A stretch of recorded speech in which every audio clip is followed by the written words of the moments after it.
বোনের সম্পদ না দিয়ে হজ করলে হজ হবে কিনা?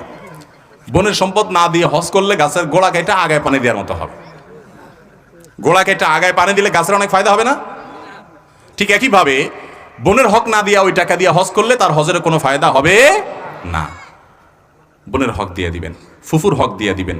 বেশিরভাগ মানুষ বোনদের হক দেন না, ফুফুর হক দেন। অনেক নামাজি মানুষও আছে, এগুলো অবশ্য ডাইরেক্ট খায় না, একটু ঘুরায় গাড়ায় খায়। ঘুরায় গাড়ায় কিরকম?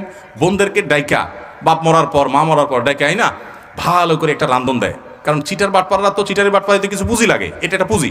ভালো করে একটা খাওয়ান দাওয়ান দেয়, বাগিনাদের খায় না, ভগ্নিপতির আয় না, ভগ্নিপতির দুইটা লুঙ্গি চকচকা, বোনরে দুইটা শাড়ির চকচকা সুন্দর, বাগিনাদেরকে হাদিয়া তোফা দিয়া এরপরে বলে এখন আব্বা তো চলে গেছেন, জমি জমা এগুলো তো রেখে গেছেন, তোমাদের বিয়ে সাজিতেও তো অনেক টাকা পয়সা খরচ হয়েছে, এখন তো তোমাদের ছেলে মেয়ে সামনে আসে, আল্লাহ বাঁচাইলে আমরা তো দেখমই আসি, এখন জমি জমা এগুলোর পরে এখন তোমরা কি বলবা?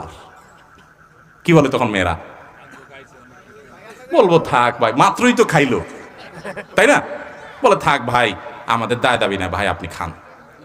মুখ দিয়া বলছে, মনের কষ্ট নিয়ে বাবার বিটা থেকে চলে গেছে। আবার নিতেও চায় না, কারণ নিলে এই অসভ্য সংস্কৃতি বলবে যে বাপের বাড়ির থেকে হক নিয়ে আসছে, তাহলে এই বাড়িতে আবার আসবে কেমনে? ঠিক না? আবার আসবে কেমনে?